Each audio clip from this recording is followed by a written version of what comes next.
একটা একদলীয় শাসন ব্যবস্থার মতোই একটা ফ্যাসিবাদী শাসন ব্যবস্থা তৈরি করলো, তাই না? আপনারা কেউ কোনো কথা বলতে পারতেন? সরকারি কর্মচারী কর্মকর্তা দিয়ে ইউনো সাহেব সব করবে, তাহলে আপনার স্থানীয় সরকার শক্তিশালী হবে না।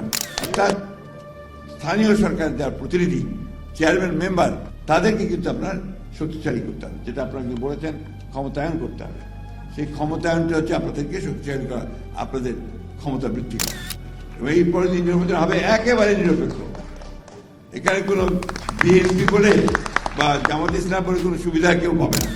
আপনারা জানেন যে বাংলাদেশ একটা দীর্ঘ সংগ্রাম লড়াই করে একটা ফাঁসিবাদীর হাত থেকে আপাতত আমরা মুক্তি পেয়েছি, এবং একটা সুযোগ সৃষ্টি হয়েছে এখানে গণতন্ত্রকে একটা প্রাতিষ্ঠানিক রূপ দেওয়ার জন্য। আওয়ামী লীগ দেশের অনেক বড় ক্ষতি করেছে। আমি বরাবরই একটা কথা বলতাম যে আওয়ামী লীগ আর গণতন্ত্র একসাথে যায় না। আমি জানি না এখানে কোন কোন দলের লোক আছে, আমি জানি না, কিন্তু বাস্তবতা হচ্ছে এটা যে যখনই আওয়ামী লীগ রাষ্ট্র পরিচালনার দায়িত্বে এসেছে তখনই সে গণতন্ত্রকে ধ্বংস করেছে। এবং আপনি জানেন, অনেক পুরনো যারা আছে তারা জানেন 1975 সালে আওয়ামী লীগ একটা একদলীয় শাসন ব্যবস্থা প্রতিষ্ঠা করেছিল বাকশাল। পরবর্তীকালে আবার এইবার যখন আওয়ামী লীগ 2009 সালে ক্ষমতায় আসলো, আসার পরের থেকে এক এক করে গণতন্ত্রের প্রতিষ্ঠানগুলিকে ধ্বংস করে দিয়ে আওয়ামী লীগ একটা একদলীয় শাসন ব্যবস্থার মতোই একটা ফ্যাসিবাদী শাসন ব্যবস্থা তৈরি করলো, তাই না? আপনারা কেউ কোনো কথা বলতে পারতেন? ইলেকশনের পর তো একটাও ঠিক হয় নাই, সব নিয়ে চলে গেছেন জোর করে, লুট করে, তাই না? তারপরে যেগুলো যে কয়েকজন বিরোধী দলের হলো, অর্থাৎ বিএনপিতে হলো বা জামাত ইসলামের হলো বা অন্যান্য কোনো দলগুলোর হলো, সেগুলোকে আবার ওই আপনার মন্ত্রণালয় থেকে আপনার বাতিল করে দিচ্ছে, বরখাস্ত আছে না, এটা করছে না? আমার কাছে এখনো ফাইল আছে আপনার চেয়ারম্যানদেরকে বাতিল করার জন্য, বরখাস্ত করার জন্য। আমরা একটা জনপ্রতিনিধি যে নির্বাচিত হয়ে আসে জনগণের ভোটের মধ্যে দিয়ে, তাকে সহজেই ইচ্ছা করলেই কিন্তু বরখাস্ত করা উচিত না, কারণ তিনি জনগণের প্রতিনিধি। আগে প্রমাণিত হতে হবে যে তিনি কোনো অন্যায় করেছেন, অপরাধ করেছেন, ক্রাইম করেছেন বা আইন ভঙ্গ করেছেন, শুধুমাত্র তাহলেই সেটা করা যেতে পারে, তাছাড়া করা উচিত হবে না। আমরা চেষ্টা করছি যাতে করে সেই আইনটাকে আমরা ঠিকমতো আনতে পারি, যাতে করে সহজেই আপনাদের জনপ্রতিনিধিদেরকে বরখাস্ত করা না যায়। আপনাদের অনেক দায়িত্ব আছে, সেই দায়িত্বটা হচ্ছে, আপনাদের এক বক্তা এখানে বলেছেন যে আপনাদের সম্পর্কে অনেকে অভিযোগ করে যে ত্রাণ মন্ত্রণালয় থেকে বা সরকারের বিভিন্ন জায়গা থেকে যে আপনাদের কাছে যে বরাদ্দ যায়, জনগণকে দেওয়ার জন্য ত্রাণ বরাদ্দ যায়, সেটা যেন আপনার সঠিকভাবে বিধি বন্টন হয়। গরিব মানুষের হক, সে হক যেন নষ্ট না হয়, তাই না? এই বিষয়গুলো কিন্তু আপনাদের খুব বেশি করে দেখা উচিত। দুই একজনের জন্য যেন আপনাদের সামগ্রিকভাবে আপনাদের সুনাম নষ্ট না হয়, এই কথাটা মনে রাখতে হবে। আপনাদেরকে একটা আন্দোলনের মতো করেই সেটা করতে হবে। আপনাদের অত্যন্ত সত্য কথা যে আপনাদের যে ভাতা দেওয়া হয়, সেই ভাতা অতি সামান্য। আমি নিজে পৌরসভার, আমাদের সময় ছিল পৌরসভার চেয়ারম্যান, আমি প্রায় 1988 সালে ঠাকুর পৌরসভার চেয়ারম্যান নির্বাচিত হয়েছিলাম। আমি সেই জন্যই জানি আপনাদের বিষয়গুলো, সমস্যাগুলো। আমি ওই জন্যই বলি যে আমি একদম মাঠের রাজনীতিবিদ, মাঠ থেকে উঠে এসেছি। আমি আপনার উপর থেকে আসিনি। আমি পৌরসভার চেয়ারম্যান করেছি। আমাদের প্রধানমন্ত্রী তারেক রহমান সাহেব, তিনি কিন্তু আপনারা নিশ্চয়ই লক্ষ্য করেছেন যে বাংলাদেশে তিনি যখন প্রথম আসলেন, এই অনেকদিন নির্বাচিত থাকার পরে, প্রথমে তিনি একটা বলেছিলেন কথা কি, যে আমার একটা পরিকল্পনা আছে। সেই পরিকল্পনা আছে দেশটাকে গড়বার তৈরির পরিকল্পনা, দেশটাকে নির্মাণ করবার পরিকল্পনা, তাই না? তো সেই কাজটা তো তিনি শুরু করেছেন। আগে দল গুছিয়েছেন, দল গুছিয়ে তারপরে তিনি নির্বাচনে গেছি আমরা, সেই নির্বাচনে আমরা 2/3 বেশি ভোট পেয়ে পার্লামেন্টে গেছি, তাই না?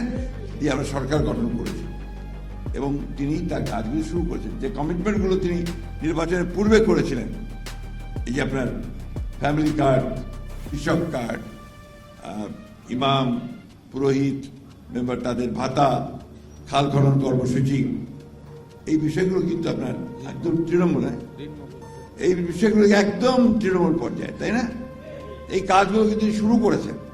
আর প্রথমবার এসে প্রথম ক্যাবিনেট মিটিংয়ে তিনি 10,000 টাকা পর্যন্ত কৃষি ঋণ সুদ সহ মাফ করিয়েছেন, মনে আছে আপনাদের? তো এগুলো কিন্তু সাধারণ মানুষের জন্য উপকারের কাজ। ফ্যামিলি কার্ড শুরু করেছেন পরীক্ষামূলকভাবে, এবং এই বছরেই তিনি 41 লক্ষ পরিবারকে ফ্যামিলি কার্ড দেবেন বিভিন্ন আপনার দেশের সারা দেশে আস্তে আস্তে সারা দেশে এটা চলে যাবে। এখানে আমাদের প্রস্তাব আছে এখানে যেন জনপ্রতিনিধিদের সম্পৃক্ত করা হয় এই নির্ধারণ করার ক্ষেত্রে, অর্থাৎ চেয়ারম্যান মেম্বারকে যেন সম্পৃক্ত করা যায়, এটা করতে হবে। আমরা সেই কাজটাও করছি এবং প্রতিটি উন্নয়নের ক্ষেত্রে আপনাদেরকে সম্পৃক্ত করা, জনপ্রতিনিধি সম্পৃক্ত করা, এটা খুব বেশি প্রয়োজন বলে আমি মনে করি। তা নাহলে শক্তিশালী হয় না। শুধু সরকারি কর্মচারী কর্মকর্তা দিয়ে ইউনো সাহেব সব করবে, তাহলে আপনার স্থানীয় সরকার শক্তিশালী হবে না। এটা হচ্ছে বাস্তব কথা। অর্থাৎ স্থানীয় সরকার যারা প্রতিনিধি, চেয়ারম্যান মেম্বার, তাদেরকে কিন্তু আপনার শক্তিশালী করতে হবে, যেটা আপনারা বলেছেন ক্ষমতায়ন করতে হবে। সেই ক্ষমতায়নটা হচ্ছে আপনাদেরকে শক্তিশালী করা, আপনাদের ক্ষমতা বৃদ্ধি করা। আমি বিশ্বাস করি যে বাংলাদেশের মানুষ সবসময় আপনার সঠিক পথটাকে বেছে নেয় এবং আপনারা যারা তৃণমূল পর্যায়ে রাজনীতি করেন, তৃণমূল পর্যায়ে মানুষকে সংগঠিত করেন, মানুষের কাছে দাঁড়ান, মানুষের সুখে দুঃখে কষ্টে কাছে দাঁড়ান, আপনার দেশটাকে সবচেয়ে ভালো চেনেন, মানুষগুলোকে সবচেয়ে ভালো জানেন, তাই না? তো আমাদের একদিকে যেমন আপনার আমাদের মহিলাদেরকে ক্ষমতায়ন করতে হবে, অন্যদিকে শিক্ষা ব্যবস্থাটাকে আমাদেরকে এগিয়ে নিতে হবে। এই শিক্ষা ব্যবস্থাটাকে আগে দিতে না পারলে আমরা সামনে এগোতে পারবো না।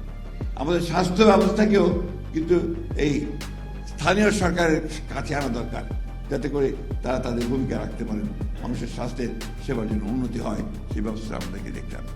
আমাদের সমস্যা অনেক, একটা প্রায় 20 কোটি দেশের মানুষ, আমাদের সম্পদ অনেক সীমিত, এর মধ্যে যে সমস্ত কাজ রাতারাতি হয়ে যাবে সে কথাটাও মনে করার কোনো কারণ নেই। আরেকটা কথা আপনাদেরকে আমি জোর দিয়ে বলতে চাই, সব সময় বলি, আমাদের মধ্যে কিন্তু একটা নতুন একটা বিভাজনের রাজনীতি করার চেষ্টা করা হচ্ছে। ধর্মের নাম নিয়ে আমাদেরকে বিভক্ত করার চেষ্টা করা হচ্ছে, এটাও আমাদের জন্য সঠিক নয়। আমরা ইসলাম ধর্মে বিশ্বাস করি, আমরা সবচেয়ে সংখ্যাগরিষ্ঠ, কিন্তু আমাদের ধর্মে পরিষ্কার করে বলা হচ্ছে অন্য ধর্মকে যেন আমরা খাটো করে না দেখি, তাই না? এবং একটা ধর্মকে, আমাদের ধর্মকে যেন শুধুমাত্র আমরা সব সময় সামনে না নিয়ে অন্যান্যদেরকে যেন আমরা সেই একইভাবে আমরা যেন ট্রিট করার চেষ্টা করি। ধর্ম যার যার, রাষ্ট্র হচ্ছে সবার, ঠিক তো নাকি? আপনি যখন চেয়ারম্যান হন, আপনি হিন্দু ভাইদের দুর্গা পূজায় যান না, তাদের পূজায় যান না, তারা আপনাদের ঈদে পার্বণে আসে না আপনাদের কাছে? আসে তো, সবাই আসে। একসাথেই আমরা এখানে বেড়ে উঠেছি, একসাথেই আমরা থাকি। আমরা সামনে আপনাদের কিন্তু নির্বাচন আসছে, আমি আপনাদের বলছি, আমরা এই বছরে না হোক সামনের বছর প্রথম দিকে কিন্তু আপনাদের ইউনিয়ন পরিষদের নির্বাচন হবে এবং এই পরে নির্বাচন হবে একেবারে নিরপেক্ষ। এখানে কোনো বিএনপি করে বা জামাত ইসলাম করে কোনো সুবিধা কেউ পাবে না, অর্থাৎ নিরপেক্ষ নির্বাচন হবে। আপনাদেরকে জনগণের ভালোবাসা নিয়েই আপনাদেরকে কিন্তু নির্বাচিত হতে হবে। চেয়ারম্যান বলেন, মেম্বার বলেন, তারা জনগণের ভালোবাসা নিয়ে নির্বাচিত হবে। যারা মহিলা এমপি সদস্য হন তাদেরকে সেইভাবে নির্বাচিত হতে হবে।